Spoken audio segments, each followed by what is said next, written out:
Olá.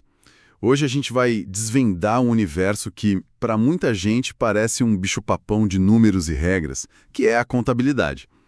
Mas a proposta aqui é encarar de outra forma. Pensa nela como, sei lá, a linguagem universal dos negócios, o roteiro da história que toda empresa conta sobre si mesma. Para nos guiar, a gente tem em mãos um material de estudo bem denso, sabe? Cheio de conceitos, diagramas, dicas. E a nossa missão aqui é extrair a essência disso, é transformar o jargão em ideias claras e, principalmente, entender a lógica por trás de tudo. É construir uma base sólida para decifrar o que os números querem dizer de verdade. Exatamente. A ideia não é só decorar termos, né? É entender o porquê de cada conceito existir. A contabilidade, no fundo, não é sobre matemática, é sobre comunicação. Ela existe para uma finalidade muito, muito específica: fornecer informações úteis para que pessoas tomem decisões. E é essa utilidade que a gente vai explorar hoje. Certo. Vamos começar a desempacotar isso. Para a coisa ficar menos abstrata, que tal a gente imaginar que estamos abrindo um negócio? Uma cafeteria.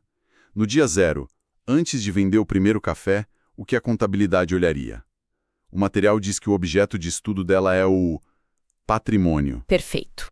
O patrimônio é, de forma bem simples, o conjunto de tudo que a nossa cafeteria tem e tudo que ela deve. É a primeira foto do negócio. A gente pode pensar nisso como, tipo, as finanças de uma pessoa. O seu apartamento, o seu carro, o dinheiro no banco, tudo isso que você tem são seus bens e direitos. Que na contabilidade o material chama de Ativo. exato. O ativo da nossa cafeteria seria o dinheiro que os sócios investiram e que está no caixa, a máquina de expresso, o balcão, o estoque de grãos de café. São os recursos que a gente controla e que, esperamos, vão gerar mais dinheiro no futuro. Ok, essa é a parte boa. E a parte das dívidas? A hipoteca do apartamento, o financiamento do carro. Essa é a outra metade da história, as obrigações. Na contabilidade, a gente chama de passivo. Para nossa cafeteria, pode ser o empréstimo que a gente pegou no banco para comprar a máquina de expresso ou a conta que ainda não pagamos para o fornecedor do café. São as dívidas com terceiros. E isso nos leva à famosa equação fundamental do patrimônio, que está em todo lugar no material. Ativo igual passivo plus patrimônio líquido. A gente já entendeu o ativo e o passivo. Mas o que é exatamente esse patrimônio líquido? É o que sobra? É exatamente isso. No fim das contas, é o que realmente pertence aos donos. Se a nossa cafeteria vendesse tudo que tem e pagasse tudo que deve, o dinheiro que sobrasse na mesa seria o patrimônio líquido. No começo, é basicamente o dinheiro que os sócios colocaram do próprio bolso. É a riqueza líquida do negócio, sabe? A equação mostra um equilíbrio perfeito. O dinheiro para comprar os ativos, que é a aplicação, teve que vir de algum lugar. Essa é a origem. Ou veio de terceiros, que é o passivo, ou veio dos donos, que é o patrimônio líquido. Faz sentido. A fonte do dinheiro tem que ser igual ao uso do dinheiro. E dependendo do resultado dessa balança, a cafeteria pode estar em situações bem diferentes, né?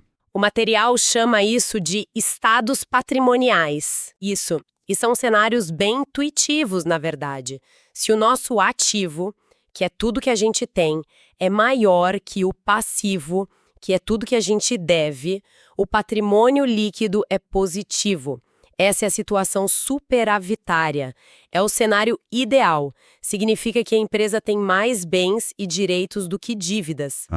Mas e se a gente se empolgar, comprar máquinas caras, pegar muitos empréstimos e as vendas, sei lá, não decolarem? O que acontece quando as dívidas superam o valor dos bens? Aí a gente tem a situação deficitária. É quando o passivo é maior que o ativo. Nesse caso, o patrimônio líquido fica negativo. O material até usa um termo forte para isso: passivo a descoberto. Nossa! É um sinal de alerta gravíssimo. Significa que, mesmo se a gente vendesse a máquina de café, o balcão, todo o estoque, ainda não conseguiríamos pagar todas as nossas dívidas. A empresa, tecnicamente, está quebrada. Certo. Essa foto do patrimônio faz sentido. Mas uma empresa não fica parada, né? A todo momento entra dinheiro, sai mercadoria, uma conta é paga. Como esse sistema lida com todo esse movimento sem que a equação se quebre a cada segundo? Olha, essa é a genialidade do que o material chama de método das partidas dobradas. É a base da escrituração contábil há mais de 500 anos. E é incrível pensar que esse sistema foi documentado por um monge franciscano, o Luca Pacioli, que era amigo do Leonardo da Vinci lá no século XV. A lógica que move o Wall Street hoje foi pensada na Itália renascentista. Que incrível. E qual é essa lógica, então? A regra de ouro é: para toda transação, há no mínimo um débito e um crédito de igual valor. Não existe um lançamento solto ou manco. É um sistema de pesos e contrapesos que se autoverifica o tempo todo. Cada vez que a nossa cafeteria vende um café, por exemplo, acontecem duas coisas ao mesmo tempo. O dinheiro no caixa, que é um ativo, aumenta, e o nosso estoque de café, que é outro ativo, diminui. O sistema registra os dois lados, garantindo que a equação fundamental continue sempre em perfeito equilíbrio. Essa parte de débito e crédito sempre me pareceu um pouco confusa. Como a gente decide o que é um e o que é outro. O material menciona umas teorias das contas, tipo a teoria personalista. Isso ajuda a clarear? Ajuda, mas mais como uma curiosidade histórica, uma metáfora, sabe? A teoria personalista imaginava que cada conta era uma pessoa. A conta caixa era uma pessoa que guardava o dinheiro para a empresa. A conta fornecedores era a pessoa a quem a empresa devia. É uma forma lúdica de ver. Entendi. Mas na prática hoje existe uma regra mais direta? Com certeza. Uma forma mais direta de pensar é: as contas de ativo e de despesa sempre aumentam com o lançamento de débito.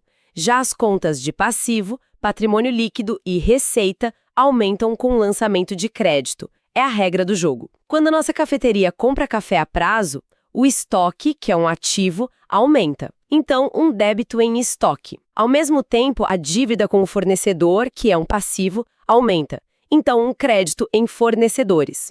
O débito foi igual ao crédito e a equação segue balanceada. Ok. A regra do jogo está mais clara. Mas e o timing?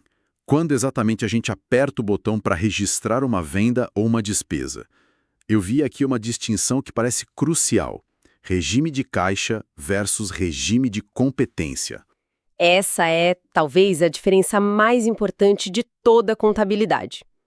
Entender isso muda completamente a forma como se lê a história de uma empresa. O regime de caixa é o mais simples, é como a maioria de nós gerencia as finanças pessoais. O dinheiro entrou na conta, é receita. Saiu da conta, é despesa. Simples, direto. Parece lógico. Se eu vendi um café e o cliente pagou R$5, eu registro R$5 de receita. Porque não é o padrão para as empresas. Porque ele pode contar uma história muito enganosa sobre o desempenho. Vamos pegar um exemplo extremo que o material não cita, mas que ilustra perfeitamente, tipo o da Netflix. Eles gastam bilhões de dólares hoje para produzir uma série inteira. Pelo regime de caixa, seria uma despesa gigantesca e imediata. Mas a receita dessa série virá de milhões de assinaturas ao longo de meses, talvez anos. Se a Netflix usasse o regime de caixa, ia parecer que ela estava perdendo rios de dinheiro o tempo todo, mesmo tendo um negócio super saudável. Entendi. O caixa não mostra a foto completa do que realmente aconteceu no negócio naquele período. Exatamente. E é por isso que o padrão contábil é o regime de competência. Ele ignora quando o dinheiro trocou de mãos e foca no que o material chama de fato gerador, ou seja, quando o negócio de fato aconteceu. A venda na nossa cafeteria é registrada como receita no momento em que a gente entrega o café ao cliente, que é quando nós ganhamos o direito de receber o dinheiro, não importa se ele pagou na hora ou se vai pagar no fim do mês. E a despesa com o salário do barista de dezembro é registrada em dezembro, porque foi quando ele trabalhou, mesmo que o pagamento só caia na conta dele em janeiro. Então, o regime de competência tenta casar as receitas com as despesas que foram necessárias para gerar essas receitas no mesmo período para contar uma história mais fiel. Perfeito! Ele dá uma visão muito mais precisa do desempenho da empresa se ela realmente deu lucro ou prejuízo naquele mês ou ano. Ok, então não adianta registrar tudo certinho, no momento certo, se a informação final não for boa, não for confiável. E é aí que o material mergulha no tal do CPC 00, a estrutura conceitual, que parece ser um manual de boas maneiras da contabilidade. Ele destaca duas características qualitativas fundamentais. Exato. Para a informação ser útil, ela precisa, acima de tudo, ter relevância e representação fidedigna. São os dois pilares da qualidade. Se faltar um deles, a informação é basicamente inútil. Certo. E se eu sou um investidor pequeno querendo comprar ações, o que seria uma informação relevante para mim? Eu não vou ler um relatório de 300 páginas. Uma informação relevante é aquela que faz a diferença na sua decisão. Ela tem o que a gente chama de valor preditivo, ou seja, te ajuda a fazer projeções sobre o futuro da empresa, ou valor confirmatório, que te dá um feedback confirmando ou corrigindo as suas expectativas. Saber que o lucro de uma empresa cresceu 20% no último trimestre é relevante. Saber a cor da parede do escritório do CEO, não. Certo. E a representação fidedigna? Soa como contar a verdade. Mas isso me parece um ideal meio difícil de alcançar. É um ótimo ponto. Representação fidedigna significa que os números e as descrições retratam com fidelidade o que aconteceu na realidade econômica da empresa. Para isso, a informação precisa ser completa, neutra e isenta de erros. Mas a contabilidade não está cheia de estimativas e escolhas? A decisão de quanto tempo a nossa máquina de café vai durar antes de quebrar, por exemplo. Isso afeta o número da despesa de depreciação? Essa escolha não insere um viés na história que os números contam? Você tocou no coração do debate. Sim, a contabilidade é cheia de estimativas. Por isso o material destaca uma atualização importante na norma. Antes se dizia livre de erros, o que soa como perfeição absoluta, né?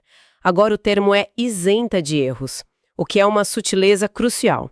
Reconhece-se que a perfeição é impossível, mas o processo para chegar àquela estimativa tem que ser rigoroso, baseado nas melhores informações disponíveis e sem a intenção de enganar. A neutralidade é o objetivo. E aqui entra também o princípio da essência sobre a forma. A realidade econômica da transação é sempre mais importante que sua forma legal. E depois dessas duas características fundamentais, vem as que o material chama de características de melhoria, como comparabilidade, compreensibilidade. Elas são um bônus. São um bônus muito, muito desejável. Elas aprimoram a utilidade da informação.